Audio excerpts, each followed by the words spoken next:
नमस्कार. किमंतू लाईव्हमध्ये आपल्या सर्वांचं मनपूर्वक स्वागत. श्री राजनराजे अध्यक्ष धर्मराज्य पक्ष प्रस्तुत शिवकाळ या सदरातील शिवकालीन वतनसत्ता या चौथ्या मालिकेतील आजचा आपला चौथा भाग आहे. या भागामध्ये आपण जाणून घेणार आहोत ग्रामसत्ता म्हणजे काय. जर आपण हा व्हिडिओ प्रथमच पाहत असाल तर आपल्या माहितीसाठी शिवकालीन वतनसत्ता ही जी मालिका आहे, ही मालिका वतनसत्ता किंवा वतन व्यवस्था जी आपण म्हणतो की 1000 वर्ष महाराष्ट्रामध्ये चालत होती, ती कशा प्रकारे चालत होती, तिचे किती भाग होते आणि कोणाच्या हातामध्ये या वतन व्यवस्थेचं नियंत्रण होतं आणि हे नियंत्रण हळूहळू कसं नाहीसं झालं आणि गावगाडा कसा खिळखिळा झाला, याची माहिती देण्यासाठी आपण ही 6 भागांची मालिका ही 6 भागांची मालिका चालवत आहोत. या आजच्या भागामध्ये आपण पाहणार आहोत ग्रामसत्ता म्हणजे काय. आधीच्या भागामध्ये आपण पाहिलं की वतनसत्तेचे कसे 4 सत्तांमध्ये भाग पडतात: राजसत्ता, देशक सत्ता, ग्रामसत्ता आणि कुटुंबसत्ता. या 4ही सत्ता मिळून वतन संस्थेच्या सत्तेची विभागणी करतात, अधिकारांची विभागणी करतात आणि एकत्रितरित्या काम करताना वतनसत्ता ही चालू ठेवतात. परंतु या 4 सत्तांपैकी राजसत्ता खिळखिळी झाली होती, त्यानंतर देशक सत्ता अनिर्बंध झाली होती. ही राजसत्ता खिळखिळी कशी झाली होती ते आपण दुसऱ्या भागामध्ये पाहिलं. देशक सत्ता कशी अनिर्बंध झाली आपण तिसऱ्या भागामध्ये पाहिलं आणि आता आपण चौथ्या भागामध्ये पाहणार आहोत ग्रामसत्तेची परिस्थिती काय होती या गावगाड्यामध्ये, ज्या वेळेला गावगाडा इंग्रजांच्या कालखंडापर्यंत चालत आलेला होता मागील 1000 वर्षापासून. चला तर मग विषयाला सुरुवात करूयात. नमस्कार, माझं नाव किमंतू उंबळे सरकार. आपण पाहतात किमंतू लाईव्ह यूट्यूब चॅनल.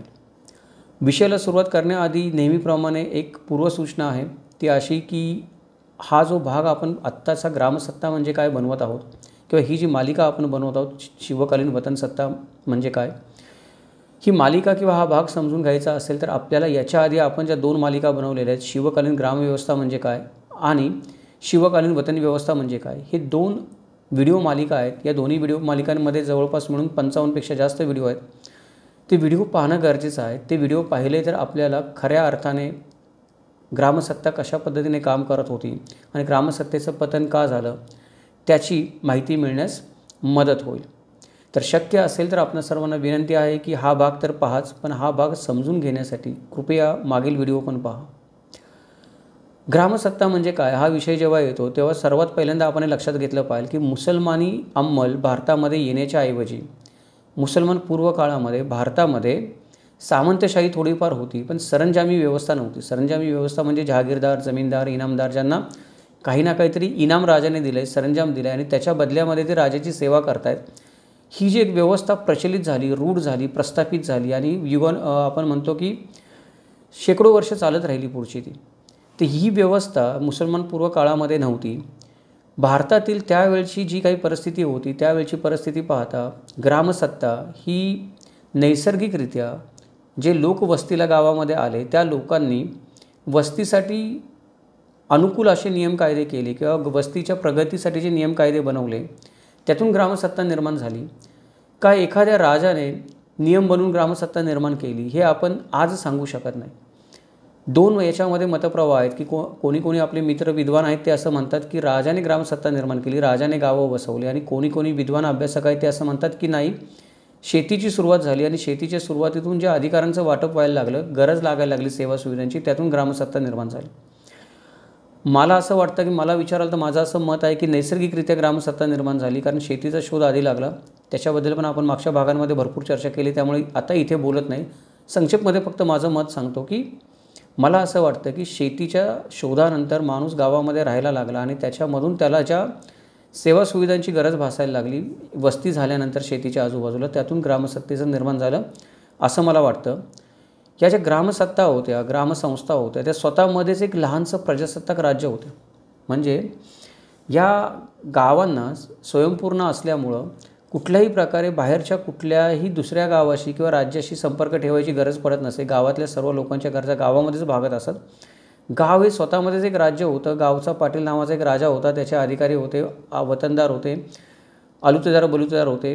गाव स्वतःमध्येच स्वतःची व्यवस्थितरित्या चालवत असे. त्यामुळे गावाला पण राज्यामध्ये राज्य किंवा प्रजासत्ताकामध्ये एक प्रजासत्ताक असं म्हणतो आपण, असं गावाला म्हणत असत. मध्ययुगीन कालखंडामध्ये थोडं काय झालं की परिस्थिती पालटली, कारण मध्ययुगीन कालखंडामध्ये ज्या 5 पातशाह्या होत्या, दख्खनी पातशाह्या, त्यांना आपल्या अस्तित्व वाचवण्यासाठी जे कोणी इथले कर्तबगार स्थानिक लोक होते त्यांना काही ना काहीतरी आमिष दाखवणं गरजेचं होतं किंवा वतन देणं गरजेचं होतं, तर ते त्यांच्या बाजूने लढतील.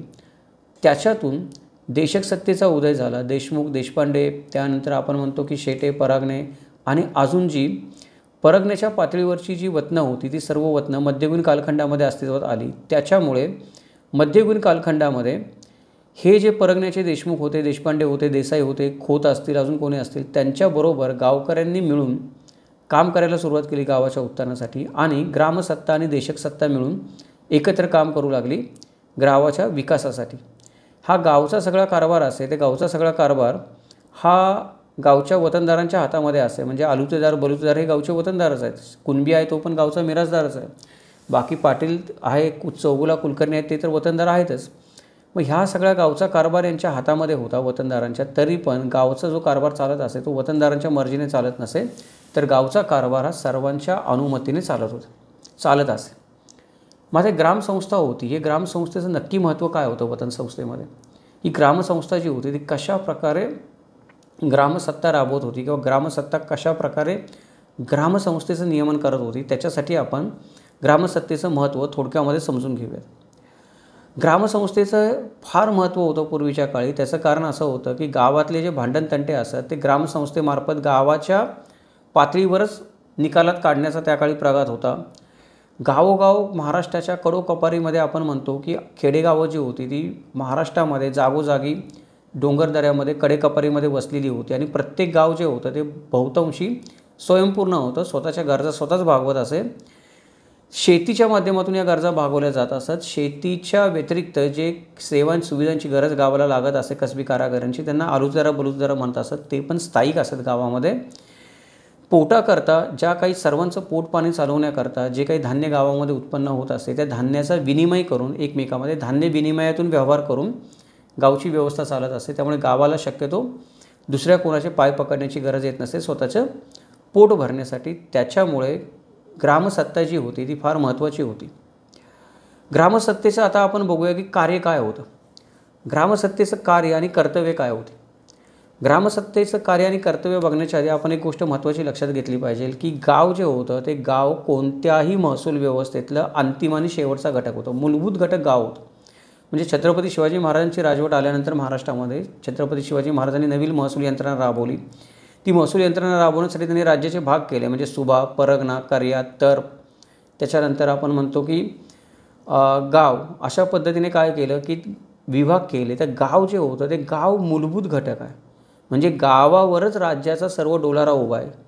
गाव एखाद्या राज्यामध्ये गाव नसेल, ते गाव महसूल गोळा करत नसेल, ते राज्याला महसूल मिळत नसेल एक गावाकडून, तर त्या राज्याचं उत्पन्न मिळणं हे अवघड काम असेल. राज्याचा सर्व जो डोलारा असेल, आर्थिक डोलारा, तो गाव त्याला जे महसूल मिळवून देतं त्याच्यावरच चाललेला असेल. वतनदारांचं सर्व पोटपाणी गावचे असू देत, देशक सत्तेतले असू देत, राज्यसत्तेतले असू देत, गावच्या शेतसाऱ्यावर किंवा उत्पन्नावरच चाललेलं असेल. त्यामुळे गावाला अनन्यसाधारण महत्त्व होतं.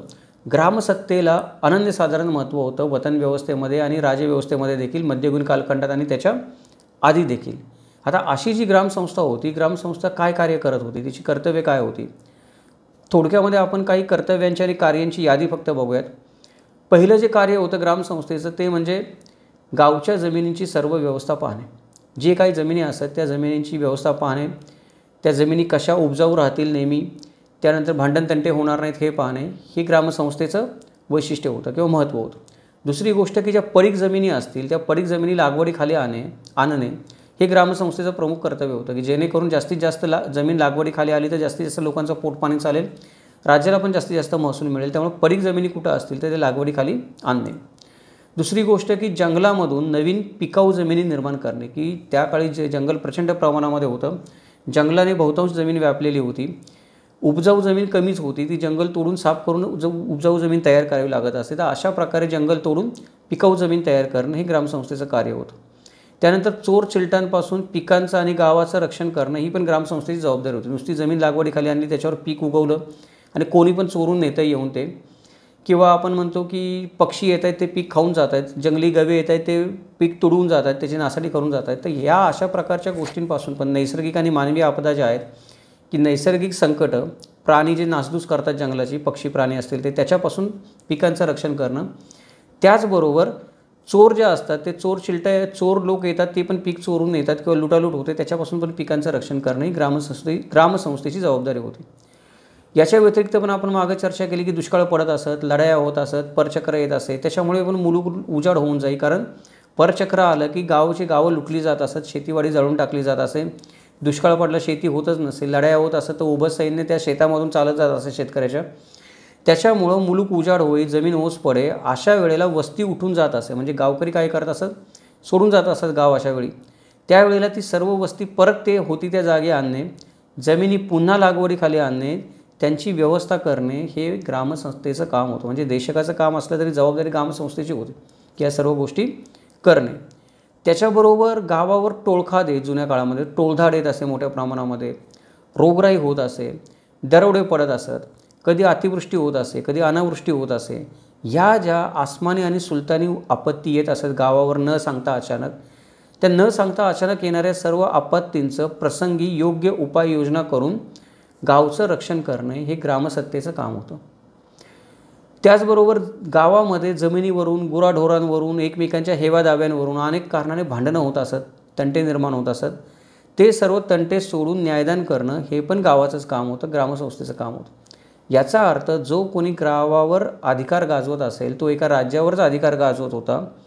प्रत्येक गाव हे स्वतःमध्ये एक प्रजासत्ताक राज्यच होतं. त्याच्यामुळे ग्रामसत्तेमध्ये अधिकार गाजवणारी व्यक्ती एक प्रकारे आपण म्हणू शकतो की राजाच होती. मग ही ग्रामसत्ता होती. ग्रामसत्ता अशा प्रकारे राजा झाली कशी काय, स्वयंपूर्ण झाली कशी काय, मागच्या 2 भागामध्ये आपण त्याच्यावर सविस्तर चर्चा केली, त्यामुळे या भागात आता जास्त काही बोलत नाही. फक्त आपण थोडक्यामध्ये पाहूयात की ज्या वेळेला मध्ययुगीन कालखंडामध्ये सर्वत्र अराजक माजल्या लढायांमध्ये, त्याच्यामध्ये दुष्काळ पडायला लागला, परचक्र यायला लागली, गावं ओसाड झाली, अशा वेळेला राजसत्ता कमकुवत झाली, महसूल मिळाला नाही. त्यामुळे सततच्या लढायांमुळं राजांना, जमीनदारांना किंवा वतनदारांना वतनं देणं भाग पडलं.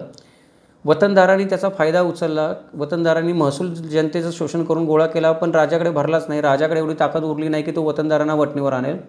अशा वेळेला राजसत्ता जी होती ती क्षीण झाली आणि वतनसत्ता जी होती ती देशक सत्ता जी होती ती देशक सत्ता अनिर्बंध झाली. म्हणजे वतन संस्थेचे किंवा वतन सत्तेचे जे 4 खांब होते, त्या 4 खांबांमधील राजसत्ता, देशक सत्ता, ग्रामसत्ता आणि कुटुंबसत्ता आपण म्हणतो. तर मध्ययुगीन कालखंडामध्ये आपल्याला दिसतं की राजसत्ता दुर्बल झाली, देशक सत्ता अनिर्बंध झाली.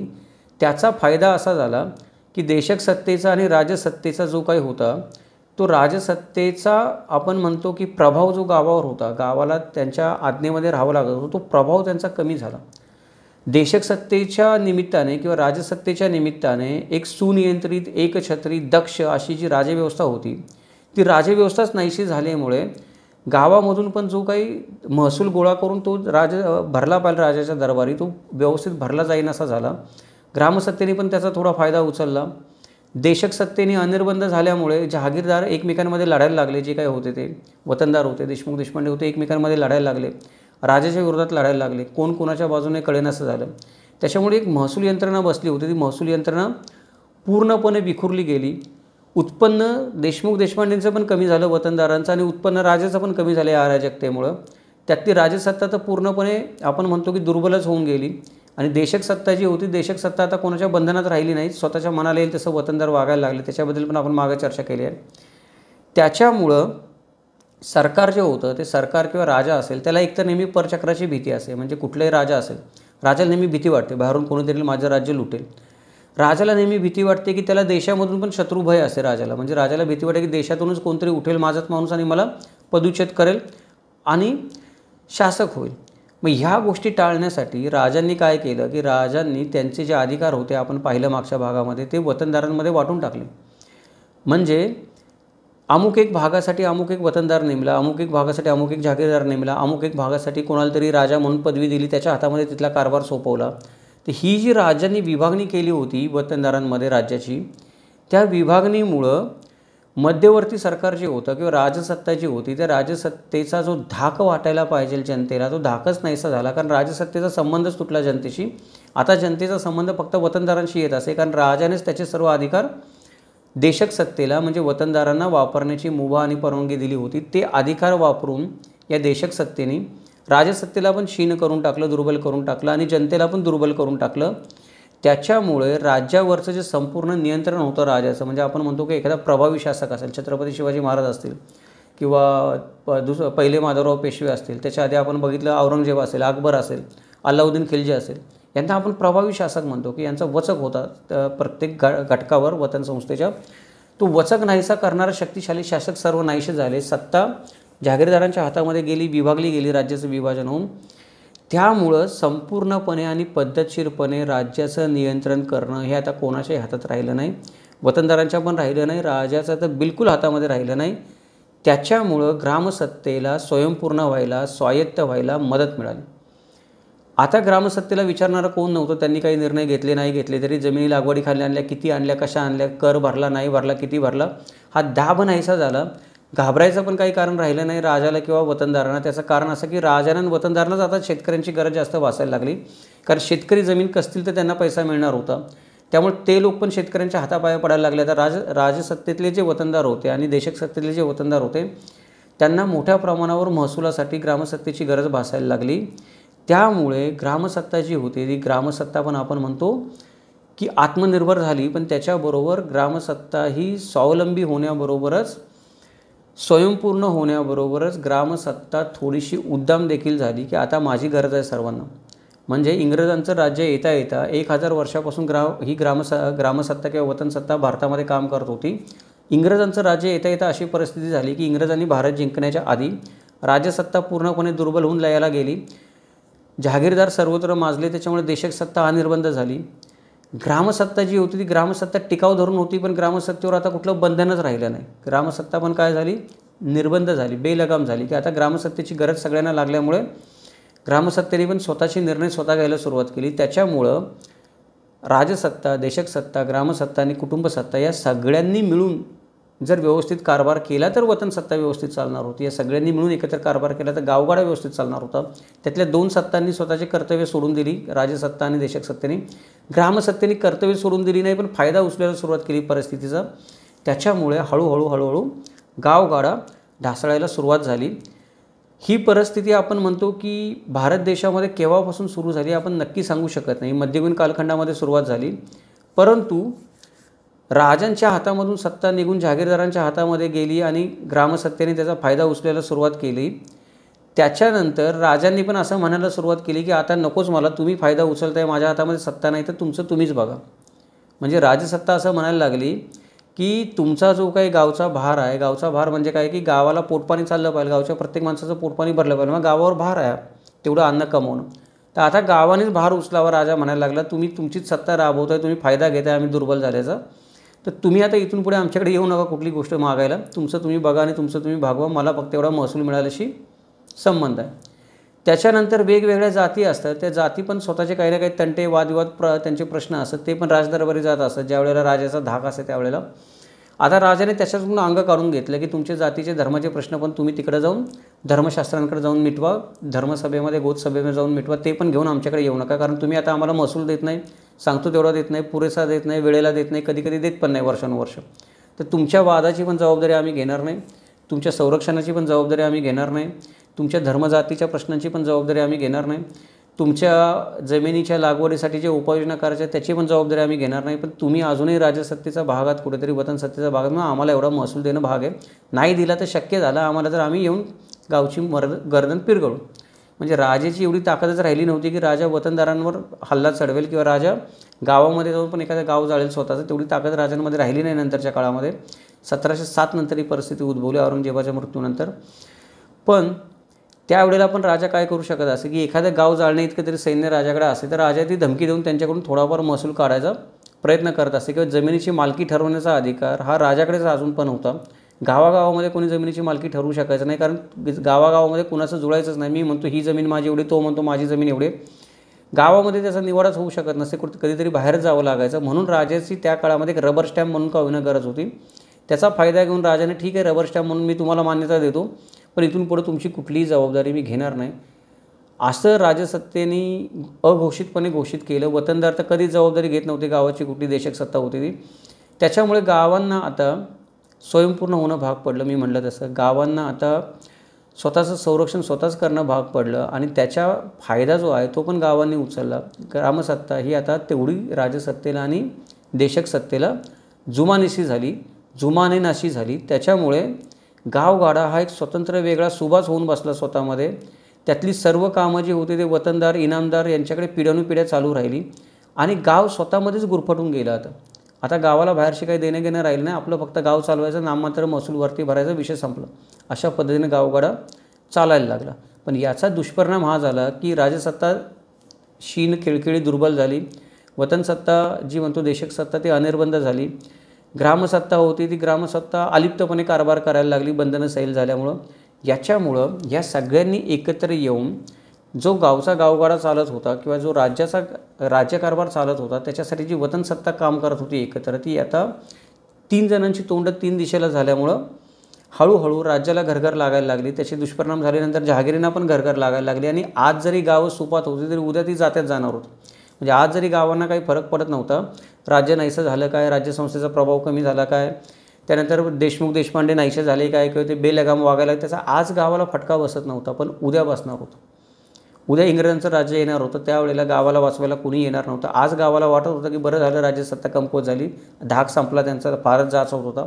आज गावाला वाटायला लागलं की बरं झाले वतनदार आहेत, एकमेकांमध्ये लढून मारतायत, निर्बंध झाले, ते मला काही फरक नाही पडत आहे, माझं मी गावामध्ये पोट भरतो, आमचा गावगाडा चालला, असं गावाला आज वाटत होतं. पण गावाला ही भविष्याची जाणीव नव्हती की येणारा काळ वेगळा होता, इंग्रजांचा काळ येणार होता, गावगाडा नष्ट होणार होता. त्यावेळेला सगळीच जमीन जी गावाच्या मालकीची होती ती करून ईस्ट इंडिया कंपनीकडे जाणार होती. त्यावेळेला गावाचं रक्षण कोण करणार?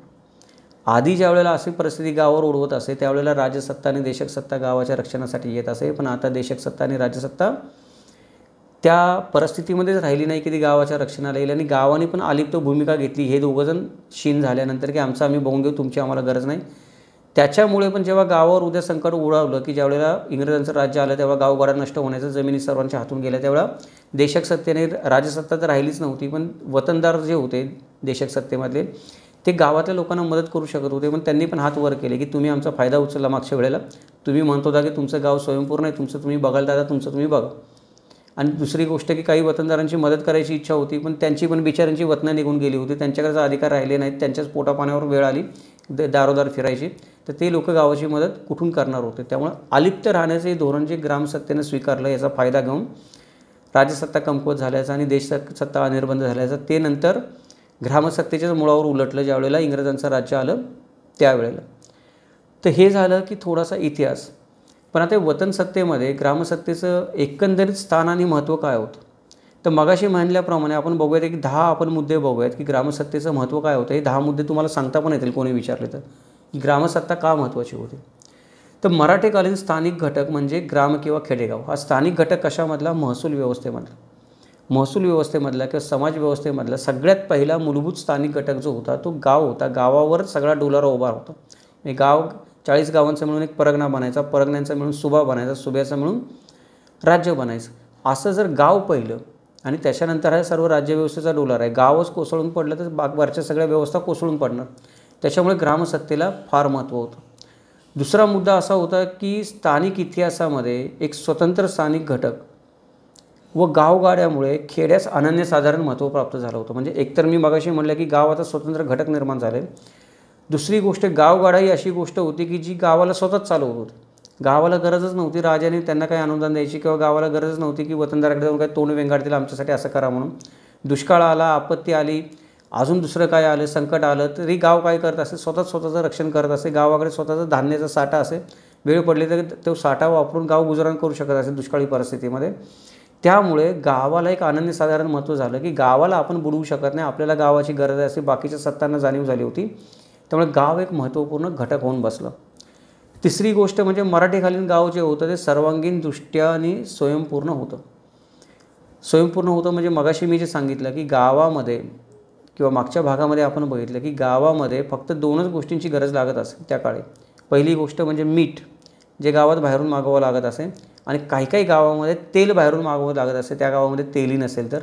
ज्या गावात तेली असेल तिथं तेलाचा घाणा असेल तर तो पण गावामध्येच तेल निर्माण करत असे. मग एकमेव गोष्ट जी होती ती गावाला पोट भरण्यासाठी, म्हणजे व्यापारासाठी वगैरे ज्या गोष्टी लागतात ती वेगळी गोष्ट आहे किंवा व्यवसायासाठी गोष्टी लागतात ती वेगळी गोष्ट आहे, पण गावगाडा चालवण्यासाठी माणसाला जिवंत राहण्यासाठी पोट भरण्यासाठी गावातल्या लोकांना फक्त मीठच बाहेरून मागवावं लागत असे, बाकी सगळ्या गोष्टींची गरज गावातच भागत असे पोटा पाण्याची. इतकं गाव जे होतं ते गाव एक स्वयंपूर्ण आपण म्हणतो हे खेडेगाव होतं. चौथा मुद्दा आहे तो हा आहे की ग्रामरचनेमधील जे सर्व व्यवहार होते ते सुविधा आणि सेवा यांच्यावर अवलंबून होते. म्हणजे शेतकरी असेल तर शेतकरी काय करतो तर शेती करतो, शेती करून तो पोटं भरतोय आलुतेदार बलुतेदार किंवा गावाचं. त्यामुळे शेतकरी जी सेवा करतो शेती करण्याची त्याच्या बदल्यामध्ये त्याला ज्या सुविधा मिळत त्याला मिरासदारी म्हणत असत. आलुतेदार बलुतेदार जे आहे ते शेतकऱ्याला सेवा पुरवतात चांगली शेती होण्यासाठी, त्याच्या बदल्यामध्ये त्यांना सुविधा मिळत असत, मानमत्ता मिळत असत, आलुतं बलुतं मिळत असत. म्हणजे गावचा जो संपूर्ण कारभार होता तो गावचा संपूर्ण कारभार हा सेवा आणि सुविधा या दोन घटकांवर आधारित असल्यामुळे खेड्याच्या विकास प्रक्रियेला एक वेगळं महत्त्व होतं. कोणी व्यक्ती जर काही तिच्या सेवेची गावाला गरज असेल तर वतनदार होऊ शकत असे, आपण मागच्या भागामध्ये पाहिलं. कोणी व्यक्ती जिला असं वाटत असेल की ती गावाला काही सेवा देऊ शकते तर ती पण वतनदार होऊ शकत असे. त्याच्यामुळे गावगाडा हे एक वेगळी वैशिष्ट्यपूर्ण रचना होती. पाचवा मुद्दा असा होता की समाजव्यवस्थेतील प्रत्येक व्यक्ती जी होती गावातली ती एकमेकांवर अवलंबून होती. कुणबी आलुतेदार बलुतेदारावर अवलंबून होते सेवा सुविधांसाठी, आलुतेदार बलुतेदार हे कुणब्यावर अवलंबून होते पोटा पाण्यासाठी. कुणबी शेती करेल, पिकवेल, अन्नधान्य येईल तर त्याला काहीतरी आलुतं बलुतं मिळेल, त्याचं पण वर्षभर पोट चालेल. अशा पद्धतीनं गावातले सर्वजण हे एकमेकांची घट्ट बांधलेले होते. एक जरी या गावगाड्यामधला घटक तुटला तरी गावगाडा थांबत असे, सगळ्यांच्याच आयुष्यावर परिणाम होत असे त्याच्यामुळे एक परस्पर सामंजस्य आपण म्हणतो की परस्पर अवलंबनामुळे येणारं जे परस्पर सामंजस्य होतं ते परस्पर सामंजस्य आपल्याला गावामध्ये आढळून येत असे. गाव स्वतःला जाती धर्म जरी असतील, वर्णव्यवस्था जरी असतील, काही जाती धर्म वर्णव्यवस्थेमध्ये होणाऱ्या स्पृश्य अस्पृश्यसारख्या प्रथा असतील, कुप्रथा त्या काळामध्ये, पण तरी त्या प्रथा असून पण गावगाडा स्वतःला घट्ट धरून चालत असे. सहावा मुद्दा जो आहे की शेती हे गावातील अर्थव्यवस्थेचं प्रमुख घटक असल्यामुळे उद्योग आणि व्यवसाय हे शेतीशी निगडीत होते. आपण मागे पाहिलं की गावामध्ये अशी म्हण होती की उत्तम शेती, मध्यम धंदा आणि कनिष्ठ नोकरी. पूर्वीच्या काळामध्ये लोक शेतीला उत्तम मानत असत. त्यामुळे शेती जी होती ती शेती ह्या सर्व अर्थव्यवस्थेचा घटक होती, केंद्रीभूत घटक होती. त्यामुळे गावामध्ये पण जे उद्योगधंदे असतात ते शेतीला साहाय्यभूत होणारे किंवा शेतीला मदत करणारे उद्योगधंदे आपल्याला जास्त आढळून येतात. सातवा मुद्दा जर आपण बघितला तर सातवा मुद्दा हा आहे की अर्थव्यवस्थेमध्ये मोडणारा एक जो घटक होता ज्याला आपण बलुतेदार आणि आलुतेदार म्हणतो, या आलुतेदार आणि बलुतेदार वर्गाची गावाच्या समाजरचनेमध्ये एक मुख्य भूमिका होती. अर्थव्यवस्थेमध्ये एक मुख्य भूमिका होती, प्रशासन व्यवस्थेमध्ये एक मुख्य भूमिका होती, गावाच्या अधिकारा क्षेत्रामध्ये एक मुख्य भूमिका होती. या आलुतेदार बलुतेदारांना पण मुख्य अधिकार मिळालेले असत. त्यांच्या क्षेत्रामध्ये ते त्यांचे अधिकार काय करत असत, उपभोगत असत. त्याबरोबर त्यांना हक्क व मानसन्मान पण मिळालेले असत. त्याच्यामुळे हे जे आलुतेदार बलुतेदार असत ते गावाला सेवा सुविधा तर पुरवतच असत, पण गावाचा एक अभिन्न अंग झालेले असत. त्यांच्या अधिकारामुळे, त्यांच्या समाजरचनेमुळे, त्यांच्या अर्थव्यवस्थेमध्ये ते लोक जे योगदान देत होते गावाच्या, त्याच्यामुळे आलुतेदार आणि बलुतेदार हे पण गावाचा एक अभिन्न अंग झालेले होते. आठवा मुद्दा आहे की हे अशा प्रकारे सगळे लोक एकमेकांशी जोडलेले होते. त्याच्यामुळे काय झालं की ह्या सगळ्यांचा एकमेकांशी नेहमी संबंध येत असे. म्हणजे गावामध्ये असं कधी होत नसतं की सकाळी उठलाय माणूस आणि गावातल्या कोणाचं तोंड बघितलं नाही त्याने 2 दिवस, असं झालं नाही. प्रत्येकाला काही ना काही कारणाने एकमेकांशी बोलावं लागत असे, एकमेकांकडे यावं जावं लागत असे, प्रत्येकाला एकमेकाचं तोंड बघावं लागत असे. तेवढं भांडण तंटे, हेवे दावे, बाकीच्या गोष्टी असतात, दुस्वास ते प्रत्येक ठिकाणी असतात, ते गावामध्ये पण असतात. पण त्याचा गावगाड्यावर काही परिणाम होत नसते, कारण प्रत्येकालाच एकमेकाची गरज असे. काही भांडण तंटे झाले तरी तेवढ्यापुरतं लोक काहीतरी ते गोदसभेमध्ये त्याचा निकाल लावून तेवढ्यापुरता तो गोष्ट मिटवून टाकत असत. थोडक्यामध्ये ती गोष्ट गावगाडात तुटून पडेल एवढे कोणी ताणत नसे. म्हणजे गावच्या पाटलाचं आणि गावच्या कुंभाराचं भांडण झालं आपण असं म्हणून, आणि कुंभार गाव सोडून निघून गेला तर गावगाडा थांबायची वेळ आहे. किंवा गावच्या पाटलाचं आणि अजून कुणाचं तरी नुकसान झालं आणि त्याने पाटलाचाच खून केला, आता पाटीलच नाही आहेत आणि त्याच्या तोडीचं काम करणारा दुसरा माणूस पण नाही आहे, तर गावगाडा थांबायची वेळ आहे. म्हणजे अशा मोठ्या पातळीपर्यंत कोणी जात नसत. जरी त्यांच्यामध्ये संघर्ष असले तरी सर्वजण हे एकमेकांमध्ये धरून राहत असतात एकमेकांना. त्याच्यामुळे गावामध्ये सामाजिक भावना होती, एकमेकांची समन्वयानं वागण्याची भावना होती. आपल्याला अजून पण गावामध्ये दिसून येते की गाव एकत्र असतं. नेहमी म्हणतो आपण गाव करेल ते राव काय करेल. अजून पण आपल्याला ती प्रचिती येते की गावाने ठरवलं तर एखादा माणूस गावामध्ये दंडेली आज पण करू शकत नाही. ती त्या काळामध्ये काय होती, गावाची मुख्य ताकद होती. आता ही जी मुख्य ताकद होती तिचा फायदा गावाला कुठे झाला, पुढे झाला. हा आपला नववा मुद्दा आहे की नववं महत्त्व आहे गावाचं. की पुढील काळामध्ये जेव्हा आपण बघतो की पुरोगामी महाराष्ट्रातील सामाजिक समन्वयाची जी विचारसरणी आहे, जी विचारसरणी निर्माण झालेली दिसते, ती टिकून राहण्यामध्ये स्थानिक मराठेशाहीचा ह्या ग्रामव्यवस्थेचं मोठं मूळ आहे किंवा मोठा हातभार आहे. म्हणजे आज आपण महाराष्ट्राला पुरोगामी राज्य म्हणतो. महाराष्ट्रामध्ये थोर समाजसेवक होऊन गेले, महाराष्ट्रामध्ये जेवढे पुरोगामी विचारवंत होऊन गेले, महाराष्ट्रामध्ये जेवढे समाजसुधारक होऊन गेले, तेवढे आपल्याला दुसऱ्या राज्यामध्ये झालेले दिसून येत नाहीत. महाराष्ट्रातच का निर्माण झाले? तर त्याचं कारण हे कुठेतरी मराठेकालीन स्थानिक व्यवस्थेमध्ये एक सामाजिक समन्वयाची भावना गावामध्ये होती. त्या सामाजिक समन्वयाच्या भावनेमधून पुरोगामित्वाची भावना निर्माण व्हायला मदत झाली. शिक्षणाची जोड मिळाल्यानंतर म्हणजे सामाजिक समन्वयाच्या भावनेला इंग्रजांच्या राज्यामध्ये शिक्षणाची जोड मिळाली, त्याच्यातून पुरोगामित्वाची भावना निर्माण झाली. पुरोगामित्वाच्या भावनातून समाज सुधारणेची भावना निर्माण झाली आणि पुढील काळामध्ये महाराष्ट्र आपण जे म्हणतो की एक वैचारिकदृष्ट्या पुढारलेलं राज्य झालं, समन्वयाने चालणारं राज्य झालं. इतकी बेदिली जी बाहेरच्या राज्यांमध्ये माजली होती तेवढी बेदिली महाराष्ट्रामध्ये माजली नाही कधी. त्याचं मुख्य कारण होतं ही गावामध्ये गावगाड्यामुळे एकमेकांबरोबर राहण्याची लागलेली लोकांना सवय, एकमेकांबरोबर जुळवून घेण्याची लागलेली सवय, सामाजिकदृष्ट्या विविध स्तर जरी असतील, वर्गव्यवस्था वेगळी वेगळी असेल, जाती धर्मामध्ये वेगळे वेगळे वर्ण पडलेले असतील किंवा वर्णव्यवस्थेमध्ये वेगवेगळ्या जाती असतील, जाती व्यवस्थेमध्ये पण वेगळे वेगळे वर्ग असतील, तरी पण सर्वांनी मिळून एकत्र पुढे जाण्याची जी सवय महाराष्ट्राला लागली होती गावगाड्यामुळे, तिच्यामुळे महाराष्ट्रात आपण म्हणतो की सुधारित आणि पुरोगामी राज्य लवकर होऊ शकलं भारतातल्या इतर राज्यांपेक्षा. पण ही कहाणी किती पण चांगली असली तरी प्रत्येक कहाणीचा एक अंत असतो. तसा हा गाववाड्याचा पण अंत कधी नाही कधीतरी होणारच होता. तो अंत इंग्रजांच्या आगमनाने आपल्याला झालेला दिसतो. दुर्दैवाने 17व्या शतकामध्ये इंग्रजांनी आपल्या भारत देशाचा ताबा घ्यायच्या आधीच राजसत्ता पूर्णपणे लयाला गेल्या होत्या किंवा आपण म्हणतो की पंगू झालेल्या होत्या. राजसत्तेच्या हातामध्ये कुठलाच अधिकार राहिला नव्हता. सगळे अधिकार देशक सत्तेच्या हातामध्ये गेल्यामुळे देश छोट्या छोट्या विभागांमध्ये विभागला गेला होता. जो जागीरदार असे तो फक्त त्याच्या भूभागापुरता स्वतःचा राजा असेल, राजा म्हणून राज्य करत असे, इतर तर त्याला काही पडलेलं नसे. ही देशक सत्ता होती, ही देशक सत्ता अनिर्बंध झाली, राजसत्ता पंगू झाली. त्याच्यामुळे ग्रामसत्ता जी होती ती ग्रामसत्ता, या दोन सत्तांच्या जो म्हणतो आपण की त्यांना पाठिंबा मिळतो, सपोर्ट मिळतो, तो न मिळाल्यामुळं ग्रामसत्ता पण हळूहळू काय झाली, तिचा पाया उकडायला लागला. ग्रामसत्ता पण हळूहळू तिचा जे मूळ आपण म्हणतो की शक्ती होती, ती शक्तीचं ग्रामसत्तेचं विकेंद्रीकरण व्हायला लागलं. गावामधले लोक वेगवेगळ्या ठिकाणी जायला लागले. आता पहिल्यासारखी भावना राहिली नाही. ही जी ग्रामसत्तेचा पाया उकडण्याची सुरुवात होती ती इंग्रज यायच्या आधीच चालू झालेली होती. इंग्रज आल्यानंतर इंग्रजांनी त्याच्यावर सर्वांची वतनं रद्द केली, काही जणांची वतनं चालू ठेवली आणि वतनाचा कायदा आणला, जमीनदारीचा कायदा आणला. इंग्रजांनी आपण म्हणतो की शेवटचा खिळा जो ठोकणे म्हणतो ताबूतमध्ये, त्या ताबुतामध्ये शेवटचा खिळा जो होता ग्रामसत्ता नष्ट होण्याची किंवा वतनसत्ता नष्ट होण्याचा, इंग्रजांनी जमीनदारीचा कायदा आणून ठोकला आणि तिथून पुढे ग्रामसत्ता आणि गावगाडा हा इंग्रजांच्या काळामध्ये स्वातंत्र्यपूर्व कालखंडामध्ये 1818 नंतर आपण पाहतो पूर्णपणे आपल्याला हळूहळू लयाला गेलेला दिसायला लागलं. तरी पण ही ग्रामसत्ता जरी इंग्रजांच्या काळामध्ये लयाला गेलेली असली तरी मगाशी मी म्हटलं तसं ह्या ग्रामसत्तेचा दूरगामी परिणाम जो होता तो महाराष्ट्राच्या भावी जीवनावर झाला. ही ग्रामसत्ता जरी नष्ट झाली, गावगाडा जरी नष्ट झाली तरी त्यातल्या सामाजिक समन्वयाच्या भावनेमध्ये महाराष्ट्रामध्ये समाजसुधारक निर्माण झाले, विचारवंत निर्माण झाले, पुरोगामित्वाची भावना निर्माण झाली. त्याच्यामुळे महाराष्ट्राची प्रगती होण्यास, महाराष्ट्र एक उज्ज्वल विचारी राज्य होण्यामध्ये कुठे नाही कुठेतरी आपल्याला मदत झाली. हे पण ग्रामसत्तेचं महाराष्ट्रातल्या जडणघडणीमधलं एक महत्त्वाचं योगदान आहे. नेहमीप्रमाणे आपण जर किमंतू लाईव्ह चॅनलचे सभासद असाल तर हा व्हिडिओ आपल्याला कसा वाटला ते मला आवर्जून प्रतिक्रिया देऊन कळवा. जर आपल्याला काही नवीन माहिती मिळाली, मनोरंजक माहिती मिळाली, आवडली असेल तर जरूर कळवा. तुमच्या प्रोत्साहनाचे 2 शब्दाचे व्हिडिओ बनवण्यामागची प्रेरणा आहेत.